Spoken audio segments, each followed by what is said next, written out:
Today we're going to be learning Yoma Daf Ayin Bet. Today's daf is sponsored by Dahlia Levy in honor of her 50th birthday and in honor of the wedding anniversary of her dear friends and role models, Rabbanit Michelle and Rabbi Seth Farber. Mazal Tov Dahlia, and thank you for the dedication. And Mazal Tov to Eric Lederman and Sarah Pila on their wedding yesterday. And a refuah shlema to Netanel Ilan ben Shena Tzipora. Okay, we're going to start at the bottom of Ayin Aleph Amud Bet, the very bottom. If you recall, we were in the middle of all this stuff, Julie, very much up your alley, of how many strands of thread were in each thread. Each thread was, how much ply, right? So we were talking about yesterday, the average, the standard is 6, right? So that's because it says all the time, shesh moshzar, 6 intertwined, right? So 6 strands intertwined. And if someone could put up the sheet in the chat, that would be great. The sheet is very helpful today for one particular reason, which is we're going to darshan a lot of psukim.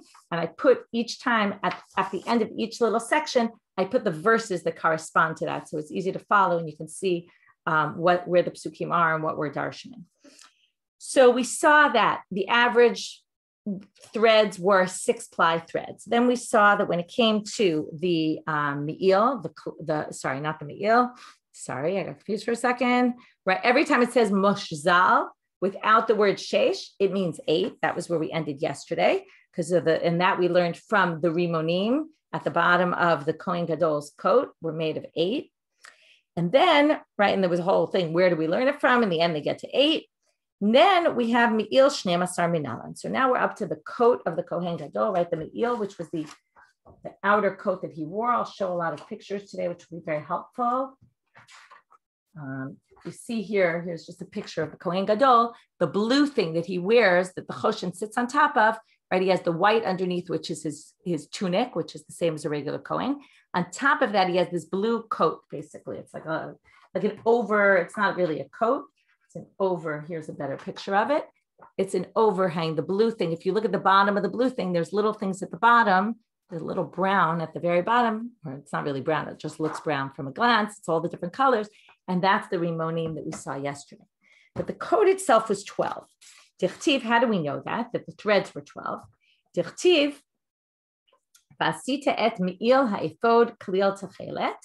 They made the me'il of the ephod klil techelet. Okay, so what is klil? So they're going to explain klil as doubled. Oh, basically, it's like an intertwined, a doubling of the threads. And techelet is going to be 6. The yalif techelet mi parochet. Ma lahalan shisha, afkan shisha. Okay, just like there it was shisha, also here it's shisha, meaning techelet is going to be 6. I see someone wrote that they can't get the sheet. So I just uploaded the page again. So it should be up there. So if you can just double check, see if it's there. Okay, so now, tchelet mi parochet. Tchelet we know from parochet. Why parochet? Parochet was made up of 24. Now, why 24? We're going to see it soon, but 12. The truth is I'll explain it now. The Gemara doesn't even really explain it well. They just assume it's obvious. The parochet have 4 colors in it. 4 colors, which means 4 times 6. Each color was 6-ply thread. Therefore, you're going to end up with 24 threads. So therefore, if the parochet, the tchelet in the parochet had 6, because that's always the standard. And therefore, we're going to learn tchelet mi parochet. So malahalan shisha, afkan shisha. So just like by parochet, the tchelet was 6. Here it's also 6. And here it's kalil tchelet, which means we're going to have a doubling of it. So we're going to end up with 12. And that's how we get to 12. But the Gemara questions, just like at the end of yesterday's stuff, which was, v'nelach mishulav b'rimonav. Why don't we learn it from what was at the bottom of the me'il itself? It's better to learn it from itself, and we'll see that in a minute. Why don't we learn it from there, which was malahalan shmona afkan shmona? Just like the threads of the rimon in the bottom of the cloak had 8, and then klil would be 16. So why don't we learn it from there? And why did we get to 6 times 2 is 12 and not 8 times 2 is 16? So they answered, danim kli mi kli ve'ein danim kli mi tachshit kli. The rimonim were just an adornment for the garment, but the parochet was the garment. It was not actually a garment, but it was the curtain itself. So better to learn the me'il, which was a cloak in and of itself. It was its own garment from another. Now the other day we said, why learn it from the parochet? Though yesterday we said parochet's not an article of clothing.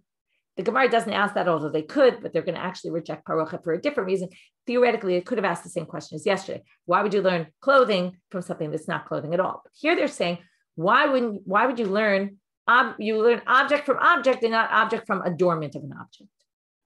So therefore, they say that's why we don't learn it from the Rima. But now the Gemara says, what do you mean? Adrabah, wouldn't it be better? Danim gufo mi gufo ve'in danim gufo mi alma. Instead of saying the parochet wasn't even an article of clothing, but here they have a better question, which is, why don't you learn the me'il, and that's why I showed you the picture, the rimonim were on the me'il itself. So why wouldn't you say, let's learn something that's on the object itself, let's learn it from there rather than learn it from something entirely different, like the parochet? To which they say, fine, you're right. It's not a good way to learn it from the parochet. But hainu damrinan, l'shar b'gadim shelo ne'amar b'hen shesh. If you remember, we saw yesterday, the word shesh appeared 5 times, really 4, plus the word bad, which appeared. Someone actually wrote me that bad in gematria is 6. It's very cute, right? That bad is 6, like shesh. Anyway, so they say here that shar begadim shelo ne'amar b'hem shesh, one of the extra references of shesh was to teach you that when it doesn't say anything, the default is 6. Therefore, we're going to assume it's 6. You don't have to learn it from the tchelet, from the parochet. You can just assume it had, right, one color. It was tchelet. That means it was 6, plus it was doubled because of kalil, and that's how we get to 12. Next one. Parochet eslim va'arba'a.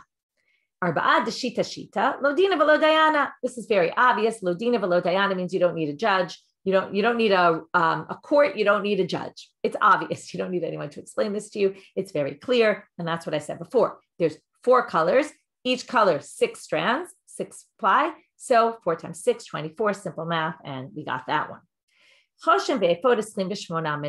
Okay, that's at least easy. Most of these are a little bit more complicated. How do we get to 28? This is a strange one. If 6 is our magic number, right? This is definitely not divisible by 6 in any way. So how are we going to have this? Dichtiv. Vasita choshen mishpat maaseh choshev. Okay, you do the choshen maaseh choshev ki maaseh ephod ta'asenu. It's done like the ephod. Okay, here's a picture. Show you the picture of the choshen and the ephod.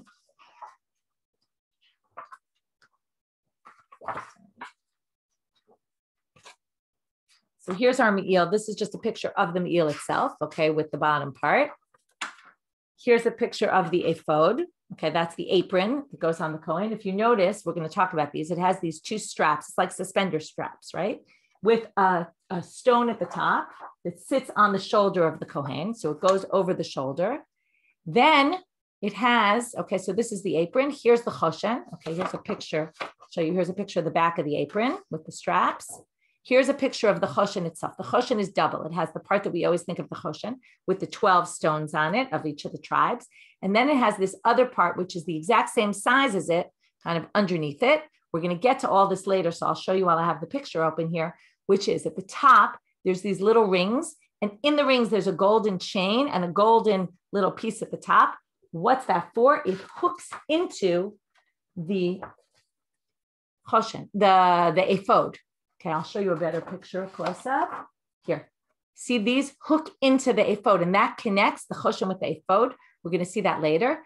And in addition, you saw there's little rings in the middle part, in between the part that was the choshen and the with the stones, and the part that was parallel underneath. There's little rings, and there's a blue tchelet ring. These rings that went through the tchelet string or strap that went through the rings, and also connected this part of the choshen to the ephod. Those were 2 ways in which they connected, and we're going to talk about that later, so I'm showing you now, even though it's not relevant right now. But you can see from the pictures that they're full of different colors. Again, they have all the different colors, but there's one thing they have, okay, you can see it here, they have gold intertwined. You see all the gold? Okay, they also had gold. So now, we're going to talk about the gold. So it says here, the choshen mishpat maaseh choshev k'maaseh ephod ta'asenu. Here comes the important part. Start counting. Zahav, it has gold, that's 1. Tchelet, 2. Argaman, 3. Tolat, shani, 4. Shesh moshzar, 5. These are all colors, okay? So now, right, the zahav is gold, the tchelet is the blue, the argaman is like this royal purple, tolat, shani is a red, shesh moshzar is like a linen, right? It's a linen material. I'm not sure the color, I think it's white actually, the white linen. Arba'a deshita shita. So this is basically like we saw before. 4 colors, right now we have 5. Let's put the gold aside. The 4 colors each are 6. Okay, that we know. 4 times 6, 24. Arba'a deshita shita, that's 4, 6 each. Esrim va'arba'a, that gets us up to 24. Now we're short 4. Well, we know already. What's it going to be? The gold is 4. Why is it 4, though? That we have to figure out. Zahav arba'a, ha'esrim v'timnaya. So the zahav is another 4. That gets us up to 28. So they say, why is the zahav 4? Ema zahav nami shisha. Why don't you say zahav is also 6, right? If all of them are 6, why don't we say 6? So they say, Amar Rav Acha bar Yaakov, Amar Kha. We're going to have 2 different proofs. One is going to be a simple proof, and one is going to be a little more complicated mathematical proof, but not too complicated. Bikitzetz ptilim. Okay, it describes in the verse how the ptilim were created. Okay, how we made how the gold went into, how the gold was created. Gold is not thread, right? So how did you thread gold? What does this mean?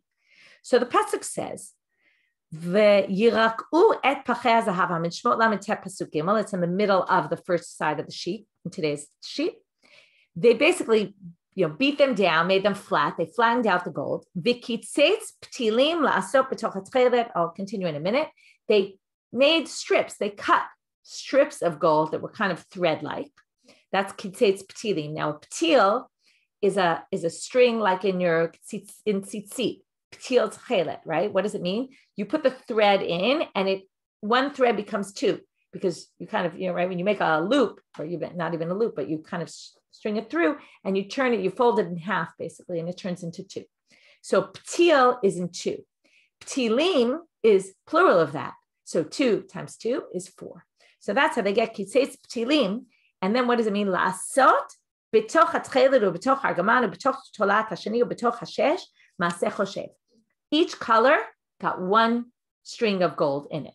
Okay, 1, but it was what kind of string? It was right. So there were 4 strings. It was doubled, and then times 2, 4, and then you put each of those strings. You basically cut them into ptilim. So you ended up with 4 strings that you threaded one into each color. So that's what it says here. Kitzetz ptilim. Ptil is 1, which is 2, and then ptilim is double that, which is 4. Harei kan arba'a. Rav Ashi Amar Kha, he focuses on the latter part of the verse. La'asot b'toch hatchelet u b'toch hargaman and b'toch tolat shani and b'toch hashesh. He doesn't quote the whole pasuk. He says, Hechi ni'avid arba'a titrei trei havalei timnaya. In other words, if you want to get to 6, mathematically, it's impossible, because you put a string of it into the tchelet, into the argaman, into each color. So if you want to get to 6, it's not a number divisible by 6, it's a number divisible by 4. So either you're going to put a 2-ply strand of gold, in which case you're going to have 8. That's not going to be 6 anyway. As we're trying to get to 6, that doesn't get you to 6. And this is just like yesterday. Navid trei trei, trei de trei, and trei u trei de chad chad. 2 of them get 2 strings, and 2 of them get 1 string each. And that's how you could get to 6. Meaning, right, let's say in the tchelet and the argaman, you have 2 strands of gold. And in the tolat shani and in the shesh, you only have 1 strand, in which that we get to 2 plus 2 plus 1 plus 1 equals 6. But vasita, but we already learned this drasha yesterday. Vasita, it says it has to be done, meaning shekol asiotav shavot, that all of the strings have to be equal, which means you can't have 6 because it's not divisible by 4. It has to be divisible by 4. So now you might say, well, then, and that's how they get to the fact. Rav Ashi says that's how we get to 4. 1 string in each one. Now, why wouldn't it be 2 strings in each one? Like the first option of 8. Why 8? And as we were trying to figure out why not 6. But now the question really is big, why not 8? But this assumption is if the Torah doesn't say to do more, then you do the minimum, right? Whatever's needed. So we assume when it says you're putting into each one, it's 1 and not 2 each. And that's how we get to 4, which gets us up to 28 because we have the 24 plus another 4 of gold. And now we got to 28. Okay, we're done with all the math and figuring out all these different numbers, but we're already talking about Big Day Now we're going to learn some other things and darshan a lot of different verses and eventually get off on a total tangent about Talmidei Chachamim. Okay. Amar Rachava Amar Rav Yehuda. Hamekareah Big Day Now. Look at this next section is going to talk about a few things that it says in the verses here that they're going to understand is a negative commandment. It's forbidden to tear the Kohen Gadol's clothing. Why? Because it says, Lo yikareah, it says you can't tear them. Now let's look closely at the verse. And that's what Rav Acha bar Yaakov is going to ask. Matkevla Rav Acha bar Yaakov. Maybe you misunderstood the verse. Maybe it's not telling you it's forbidden to tear, but it's telling you make the clothes in this way so that they don't tear. Okay, let's read the verse inside, and then we'll read what the Gemara says. We're now in Shmo Perek Kafchet Pasuk Lamed Daled, toward the bottom of the first side of the page. V'haya pirosho betocho safar yelepiv. Okay, we're talking about the me'il, and it should have a hem on it. Okay, it should be embroidered in. It should be woven in. Sorry, not embroidered, woven. Anyway, it needs to have a hem. Now, why do you put a hem on clothing? So that it doesn't rip. And the end of that pasuk says, right? Lo yikarea. Now, lo yikarea could be read as don't tear it, or it could be read as it has a hem so that it doesn't tear. So that's what the question of Rabbi Yaakov is. Maybe it means make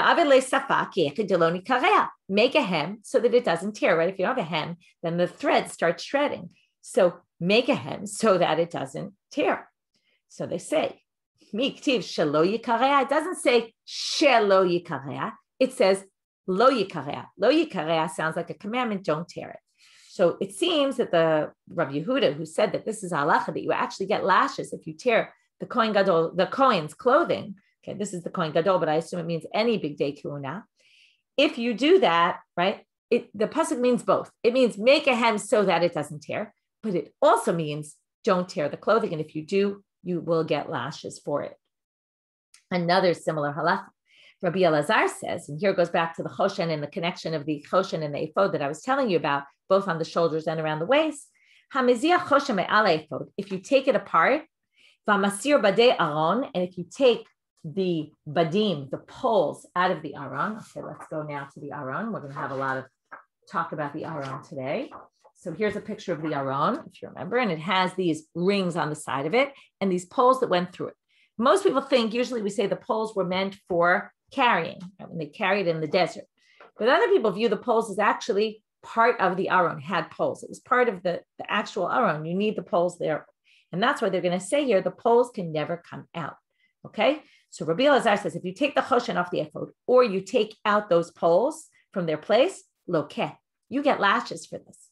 Shenema, why do we know this? Because it says, lo yizach v'lo yasuru. Okay, these are two different verses. So lo yizach is in the last one on this first side of the page. Shmo perek kafchet pasuk kafchet. Vayiraksu et hachoshen mitaba'ato mitabaotav al tabaot ha'ephod. Right, put them in to the rings. The rings connect them together. That's the one around the waist. So that it won't fall off, right? So that it won't detach. So again, lo yizach could be so that it doesn't detach. That's why you have these hooks. Or it means lo yizach, don't detach it. It's forbidden to detach. Same thing with the aron on the next page, the next side of the second page. V'tabaot aron yiyu abadim, perek shmo perek kafhe pasuk tevav. In the, right, the badim will be in those rings. Lo yasuru mimenu. They will never come out. Okay, so how do you understand this? He understands it says, if you take them out, it's forbidden and you will get lashes. So matkav Rabbi Yaakov. Dilma kika amarachmana chad kenu vavdinu shapir kadesha lo yazach v'lo yasuru.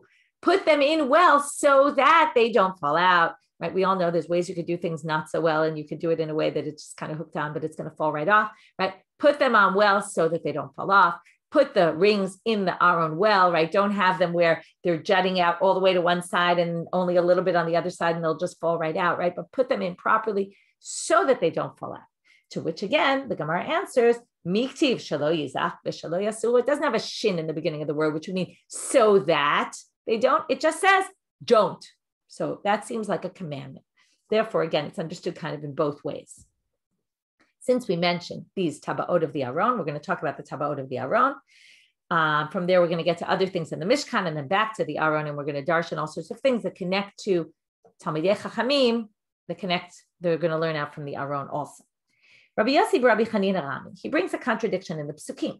K'tiv b'tabaot ha'aron yu abadim lo yasuru mimenu. Right, the tabaot will be there, right, and the badim will be there; they will never leave. Uktiv v'huvat badav b'tabaot. But it also says in one verse in Shmot Perek of Zayin, Pasuk Zayin, it says you're going to put the badim inside the rings. Obviously, this is a bit of a question. someone has to put them in to begin with, right? They're not built in there, but they understand this as something that could happen over time. You can put the rings, the poles inside the rings, which makes it sound like you can't put them in if they don't come out.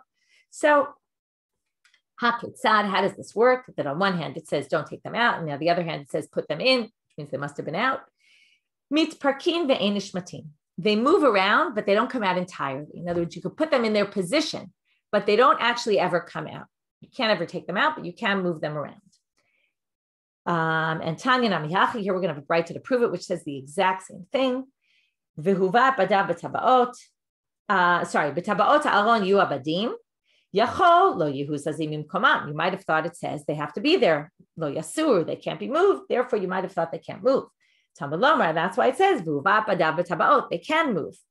Ivuvat badamav. So if ivuvat badav, if it means you can put them in, which sounds like you could take them out, yachol yu nechnesim v'yotzim. You might have thought they could come out and be put back in. Talmud Lomar, right? There's a circular thing. B'tabaot haron yu abadim. Go back to where we started. No, they have to be in there and they can't ever be taken out. So HaKetzad, how does this work? Mitparkin ve'enish matin. So they move, but they can't be taken out. Ama Rabbi Chama b'Rabbi Chanina. We have another pasuk about the Mishkan. Now we're talking about the boards that made the Mishkan, the border of the Mishkan with these atzei shitim omdim. It was pieces of wood that were standing. So the question is, my dechtiv atzei shitim omdim. If they weren't standing, what were they doing? Obviously, they're standing. In other words, what else would they be? These make up the walls. They're wooden posts that stand. So omdim seems weird. So they're going to darshan this in a few different ways. Omdim derech gedei latan. That they stand in the way that they grow, meaning, right, a piece of wood that was taken from a tree, the bottom part goes at the bottom and the top part goes at the top. What does this remind you of? An etrog, right? That we hold the etrog the way that all of the four species, it's just the etrog is the one you notice more because you flip it upside down and that whole thing. So you don't, right, we first have it upside down so that you make the blessing before you actually fulfill the mitzvah. Then you turn it right side up and you do the shaking and you fulfill the mitzvah. Otherwise you have an issue with the bracha. And we've talked about it other times. We'll get back to that. But now, so it means that they were put in the way that they grew. Davar acher, omdim shema'amidin et sipuyam, that they keep the gold. There was a gold plate covering over them, right? If you ever see the Mishkan, it's gold. It's not wood, but it's wood covered with gold plated. Now, Rashi gives two explanations to this. Okay, if you look at Rashi, ma'amidim et sipuyan, sipuy zahav ma'amidin al yedei masmerot. You put nails in to connect it. That's why the wood is keeping it together, because of the nails that connect the wood to the gold, or the gold to the wood. Lashon achel, another language, no, they didn't use nails at all. Shelo hitzliu v'lo nafal tzipuyan. It was almost one of these miracles that they never rotted. If they would rot the wood, what would happen? They'd shrink a little, and then the gold plate was fitted exactly. Now, if something fits exactly, it'll stay. But if it starts rotting inside, because it gets even by worms, what will happen? It'll get narrower and the gold plate will fall off. It didn't ever happen. That's what it means, omdim. So this kind of describes something miraculous. Tavar achil, if you think that wasn't miraculous enough, omdim, shema tomar ovad sivram ubatel sikuyam. There's no chance these are ever going to last for the long term. Tamalomar omdim, shomdim la'olav u'lo'me'olami. This will stand forever and ever. Now, the Mishkan will last forever. Now, it didn't really last forever. I have to think about what this means, but I guess the symbolism of it, the strength of it, I'm not sure exactly, but that there's this concept that this stands forever. Next, Ramichama bar Chanina, my dechtiv et bigdei haschad l'sharei hakodesh. When it talks about the clothes of the Kohanim, it calls them bigdei schad. What is schad? Think of the root. Sarid is a remnant. You wouldn't really call the Kohen Gadol's clothing, or the Kohen's clothing in general, a remnant. What is remnant? It sounds like it's left over. So what does it mean? Ilmale bigdei kuhuna, if it weren't for bigdei kuhuna, lo nishtayer misonehem shel Yisrael sarid upalit. It's because of the zchut, the merit of the Kohen's clothing. Why the Kohen's clothing? If you don't have Kohen clothing, you can't do worship in the temple. If you can't do worship in the temple, then you can't get atonement. If you can't get atonement, the people will be killed.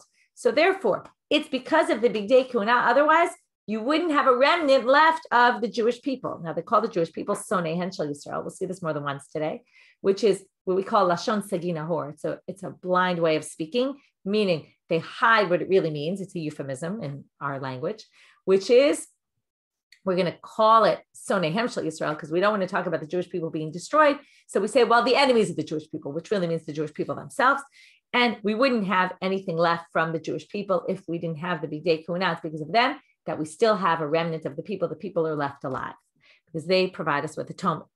Rabbi Shmuel Bar Nachmani Amar, he gives a different explanation. Tebei Rabbi Shimon Tana, in the house of Rabbi Shimon, they teach, Bigadim shegordim otan kibriatam miklehen. Umisardim mehem klum. This is what we always need Julie for with her weaving expertise, which is most clothes, according to this, made on a that you weave, are woven not whole. They're woven, you weave apart. And here, Julie, you know what? I'll unmute you for a minute. But I'll tell you what this is, and then you'll tell us. You weave a part of it, and then you weave it in parts, and then you sew the parts together. This is done, godrim otan kibriatan miklehen. You basically weave them entirely whole, although we'll see not entirely. We'll get to that in a minute. Umisardim mehem klum. You leave a little bit over. Okay, what's this little bit? Maihi. Rish Lakish amar elu ma'aseh machat. This is things you do with a needle. We're going to see in a minute. I'll tell you just before Julie, I'll put Julie on, but it's you weave it with a needle. It's the sleeves we're going to talk about, but the rest of it is done whole. Okay, Julie, you have something to add?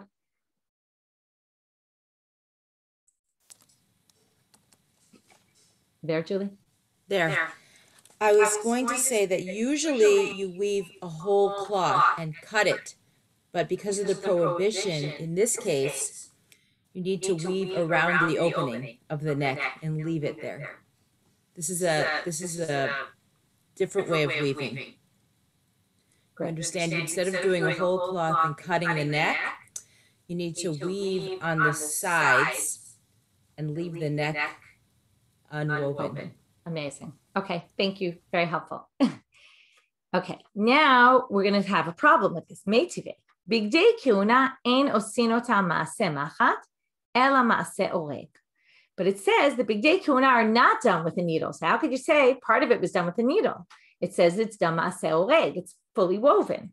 Shneimar ma'aseh oreg. As it says in the pasuk, it's done ma'aseh oreg, woven. So Amar Abai lo nitzcha ela lebeit yad shelen. So that's what I said before.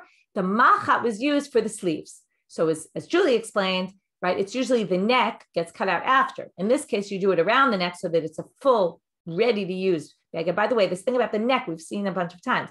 We saw it in Shabbat, I believe, with makebe patish, that the final thing you do is cut open the opening, right? You can't wear clothing if it doesn't have an opening in the neck, right? How are you going to put it on? So I think that came up, if I remember correctly, in makebe patish, the final thing you do in Masechet Shabbat when you're sewing, when you're making a item of clothing. Anyway, so now he says it's for the sleeves. And now we're going to bring a bright to prove this. Kedetanya. Beit yad shel bigdei kehuna ne'ereget b'fnei atzma. So the sleeves are woven separately. V'nidbeket im habeged. And then it's glued. Okay, it doesn't really mean glued. It means it's then connected to the cloak, which how are you going to connect it to the piece of cloth? With a needle. Umagat ad pisat hayad. By the way, just so you know, they're telling you the sleeve went up until his hand. Okay. Amar Rechava, Amar Rav Yehuda. Shalosh aronot asa b'tzalel. Now we're going to talk about the aron. We've talked about this before, actually. The aron was covered in gold. Now, if we talked about the krashim before, the beams were covered in gold, we imagined a beam covered with a gold plate around it. So the aron, you would think, also was covered with gold. You had the box of the aron. The aron was basically a box, which in it we put things, and we've seen that before. And around it, you put gold. But now what he's going to explain, and we saw this source before, Bitzalel, who made the aron, he made it as 3 aronot. And Sa'ishal Eitz, Tisha, the middle one, okay, this is the last time we discussed this, we talked about nesting boxes, right? Like a nesting toy, where one fits into the other. So you have the gold box on the outside, you have wood in the middle, and the top one that sits inside, right? The middle one sits inside the big one, right? It fits in exactly. The one in the inside is gold and it sits inside exactly. But if you notice in this picture, it has a rim around it. Why a rim around it? Because that rim is gold and it has to cover the top, right? In the nesting toy, you always see the top of the next one. You don't want to see the top because you want the whole thing to look gold. But when you see a picture of the aron, okay, let's move to the color pictures, right? The aron is all gold. You don't see any wood underneath. So if you didn't cover it, now the truth is, even if you didn't cover it, you still wouldn't see gold. And you still would see only gold. Why? Because here's a really good picture, by the way. I didn't notice this picture before. We were talking about the kaporet in the past. This is a picture of the kaporet. Okay, it's not in color, but it's a really great picture. It's a tefach thick, right? It's like this big thick board that's a tefach thick. And on it are the kruvim, the cherubs.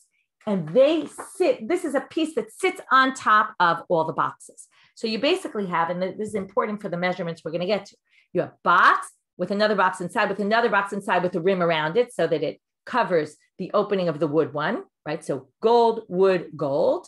The gold of the top one kind of covers the whatever, wherever it's wood on the, right? That one, the thickness of the inner one. It's going to cover that with this. Then sit on top of that is the kaporet. And if you remember, right, which is this one tefach thickness, that remember that. And then there's a little rim around, like a little crown around, okay, that's less than a tefach. It's very small. So let's talk about this. So 3 aronot. The emtsa'i shel eitz is 9 tefachim high. Now the assumption is it had a base of a tefach, and therefore it's 9 tefachim high, but with a base of a tefach, the open space inside is 8 tefachim high. So the one that sits inside it is going to be 8 tefachim tall. Therefore, pnimi shel zahav shmona. Okay, and that's going to sit inside that. So basically, you have the aron itself says in the Torah it's 2.5 amma, which is 1.5. Each one amma is 6 tefachim, so 1.5 is 9. So the aron itself is the wooden one. Inside it, there's a gold one sitting there, okay, which is 8 tefachim high, and outside of it, the chitzon one is 10 v'mashu, 10 and a bit. Now, why 10 and a bit? We're going to see in a minute. The Hatanya, achadasar v'mashu. This is a different brayta that says it was 11 and a bit. The mashu we're going to get to after. Right now, we're just dealing with the 10 and the 11. Lo kashya, hakim damar yesh ba'ovyo tefach, hakim damar ein ba'ovyo tefach. There was a debate. Even though I said the inner ones all had a tefach base at the bottom, there's a debate about whether the outer one had a tefach at the bottom or not. If it doesn't have a tefach, then we get to 10. Why 10? Because it has a space of actually 10 inside. If the thickness of the bottom of the base is very thin, has a space of 10. What sits inside of it? The aron that's 9, right? And the aron inside that, which is 8. We don't really care about that. That's the same height. So basically height of 9, and then a tefach above is the kaporet. So that's how we get to 10. But if this itself had a thickness of 10 at the bottom, then it would get us another tefach and it would be 11. Because you have to remember, you need the thickness of the kaporet. Without that, right, you want it to cover also the kaporet. You can see that you can't even see. Right? This is why it's always hard to envision the kaporet, which is why I was so glad that they had this picture of just the kaporet itself. Because you always see the kaporet inside. You don't see it because the outer box covers it. So that's how we get to 11 or 10. It all depends on whether the base of this box also was a tefach thick or it wasn't a tefach. Remember, a tefach is a handbreadth. Okay. What about this mashu? Uman my mashu zer. The mashu is to cover a little bit of that zer that goes around it. Okay, there was that crown, so it's a little bit higher to cover, I guess, just the bottom part of the zer. It doesn't really cover the zer, but I guess it covers the bottom of the zer. That's what I'm assuming it means. So now we're going to talk about this zer. Amar Rabbi Yochanan, shlosha zerim he. There's 3 zerim in the temple. Shel mizbeach, shel aron, v'shel shulchan. The altar had one, the aron had one, and the shulchan had one. Shel mizbeach now. Now we're going to get into the world of metaphors. Okay, a zer is a crown. If you've heard of this before, the Rambam especially talks about it, of the crown of Torah, the crown of Torah. There's a crown of kahuna and there's a crown of malchut.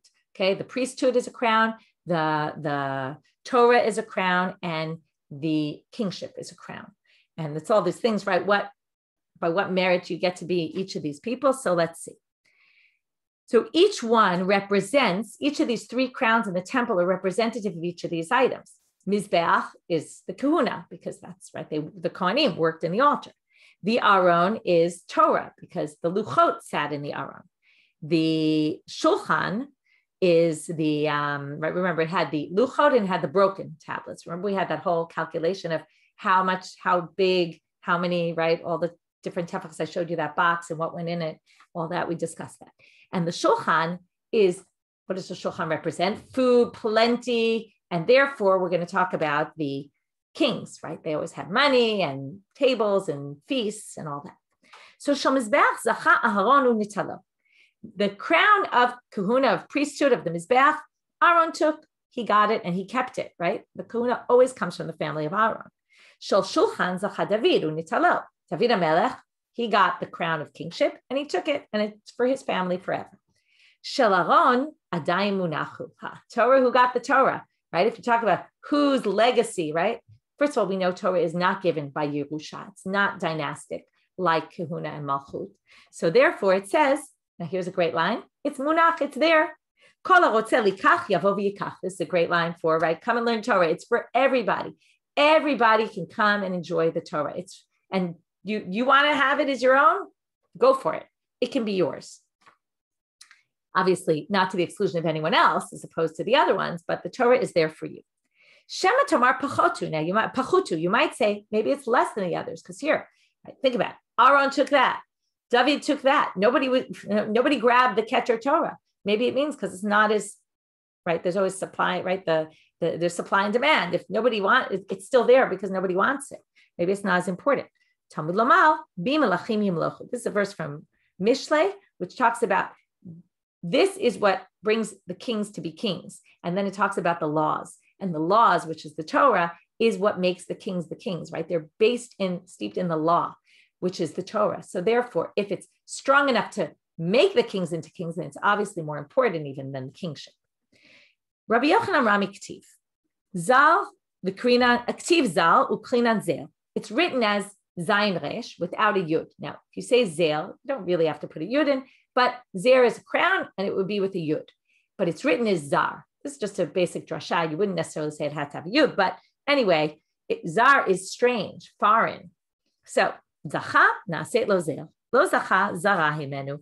If you do it properly, it becomes a crown to you. If you don't do it properly, then it becomes foreign to you. We're going to have all this talk now about how to learn Torah the right way, the wrong way, but that it can really become foreign from you if you don't use it for the right purposes. And they seem to be really talking about, we're going to get to soon about Ein Tochol Kibaro, that basically you learn Torah, but you don't act like a Torah-abiding Jew, right? Then you don't internalize what you're learning. And that's the wrong way. And it could be very dangerous if you do that, right? It could become foreign to you. We'll see later, they're going to talk about even worse things. Rabbi Yochanan Rami, he brings another contradiction. Ktiv asita lecha aron eitz. Uktiv asu aron atzei shitim. In one place it says that asita lecha, Moshe, make for yourself an aron. In another place it says, and they made an aron, meaning Moshe didn't do it, but Salel and his people made it. From here you learn that someone who's learning Torah, the people are supposed to do his work for him. Okay, this is, by the way, one of the very few sources where it talks about that you can actually give money to Talmidei Chachamim. Usually people aren't allowed to make money from Torah, and it's a whole big question. Can you get a salary for teaching? Right? Obviously we know we pay teachers, but there's actually some halachic issues about it that you might not be allowed to pay a teacher for Torah because it's Torah. They're like making money off of Torah. It seems inappropriate. So here you see that you can, because of this reason, that we want them to be able to do what they do. So we're going to take their work away from them so that they can sit and learn Torah. Okay, so they're basically taking all these drashot about the Aron, which is reflecting Torah. It's the representation of Torah in the Mishkan, in the Beit HaMikdash. And we're learning from here to things about Torah scholars. So it has to be covered inside and outside. So what did they get to? The Aron is covered all sides. It's gold inside, it's gold outside. That shows that a Talmid Chacham has to be inside gold and outside gold. It has to be, right, not gold, but has to be doing, right, what he learns on the outside should be internalized by him on the inside. And if he's not, he's really not a Talmid Chacham. He's actually called despicable if he does this. If he's not tochol kibaro, how do we know? He quotes a different pasuk from Eov, Shenemar af ki nit'av v'ne'elach. Someone who is despicable is someone who drinks water with sin. What's water with sin? Water is Torah. If you drink Torah in the wrong way, you'll end up being considered despicable. Amar Rabbi Shmuel bar Nachmani Amar Rabbi Yonatan.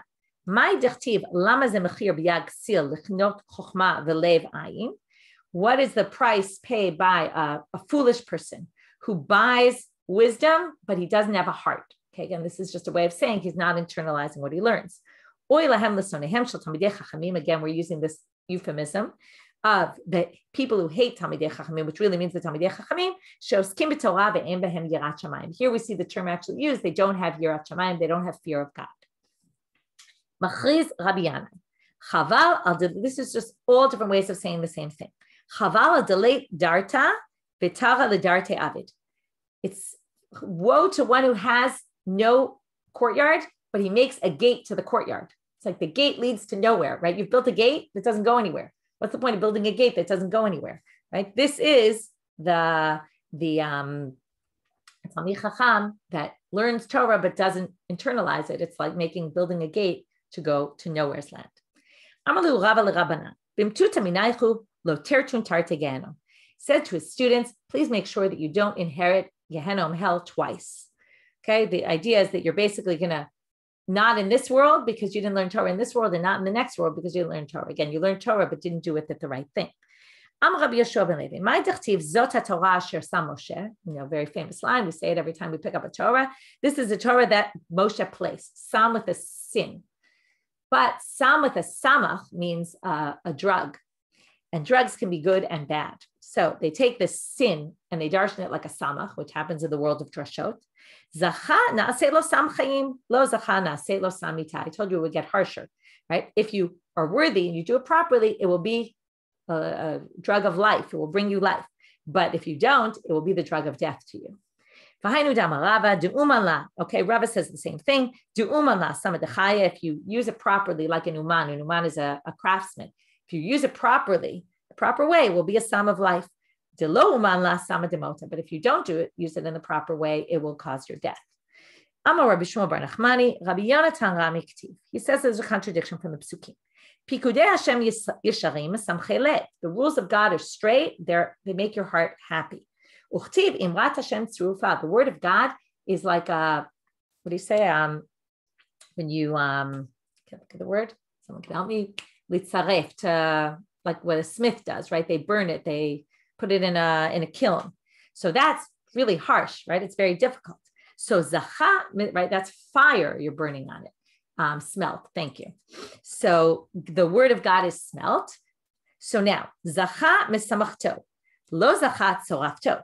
If you're worthy, then it will make you happy. If you're not worthy and you don't do it in the proper way, it'll be like burning to you, right? It'll kind of smell. I don't know what the word is, but it will burn you inside. Rish Lakish Amar, why are you saying from a contradiction we can learn this? But migufe dekha nafka, zacha tzorafto l'chayim, lo zacha tzorafto l'mita. Now, when you refine something, refining is usually a positive word, and that's why I was saving the word refine for now. You refine it to life, right? You make it perfect, but sometimes you could throw it in the kiln and it'll be destroyed. So it's all a matter of, are you doing it the right way, and will it come out properly? I hope you're making connections here between things we learned before, because I'm going to connect them in a minute. You can already start your brains thinking about it. Yirat Hashem Torah umedet la'ad. The word of the fear of God is pure, will stand forever. Amar Rabbi Chanina zeh lomed Torah b'tara. This is someone who learns Torah with purity. What does that mean? Maihi, again, we get back to marrying women, like that's weird source yesterday. Nosei isha v'achar kach lomed Torah. You should first get married, then learn Torah, so that your thoughts aren't thinking about women all the time. You have a wife at home, that'll keep you, able to focus better. Right? There's a whole thing in Kiddushin about this, what the order you're supposed to do. We'll get to that much later. Are you supposed to first learn Torah, then get married, or first get married, then learn Torah? There's two different opinions. This obviously holds by one of them. Edut Hashem ne'emana.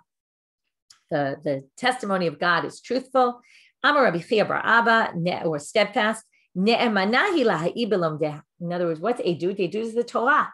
It will be ne'eman to testify for those who learn. Okay, this could be a lot of things, right? It's testify that you did it well. Some people say this is in Yoma. When you get up to Shamayim, they'll see, did you learn or did you not learn? Did you learn properly? Did you not learn properly? Some people say it's your testimony. When you walk on the street, people see you as a Torah scholar, they respect you. Right? It'll be your testimony of who you are. Okay, that's the end of this section. Before we finish up the daf, I just want to say one thing about this really, which what's happening here, I think, is that we've been in this world and we're almost about to end this world of the Beit HaMikdash and enter into the world of Yom Kippur and what it means for us today, and fasting and tshuva and all that.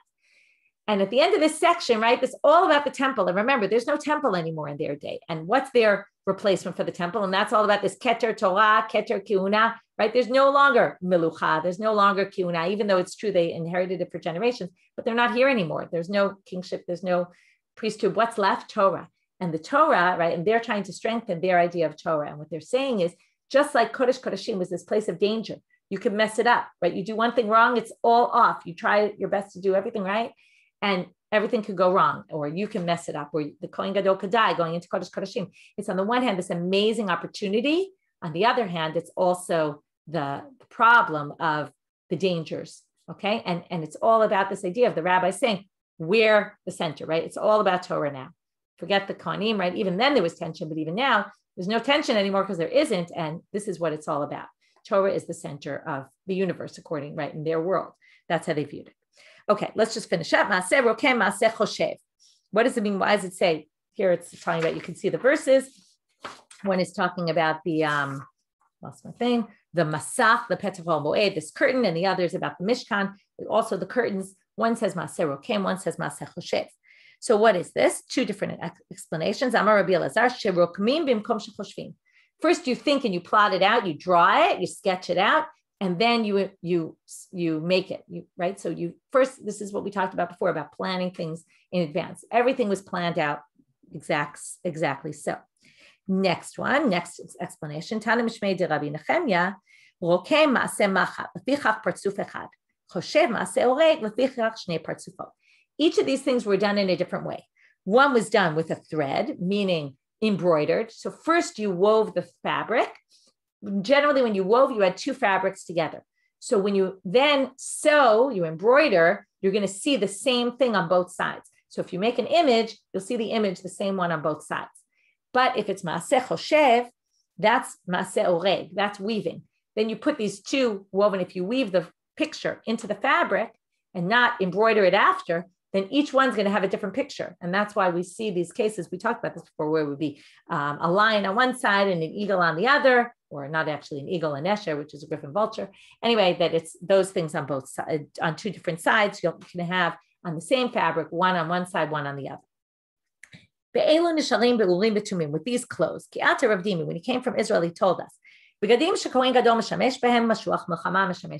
person who gets up and speaks to the people going out to war, and he tells them, whoever's fearful should go home, whoever just built a house should go home, this whole section, the Torah, he wears the same clothes. How do we know this? What does it mean, Yula banav acharav? Not just for his sons after, but it should also be for the second in command. And the Mashuach Milchama was the second in command. So he wears the bigdei kuna gdola also when he speaks to the people going out to war. Okay, we'll stop here and we'll pick up with a contradiction for this in tomorrow's daf. Have a great day, everyone.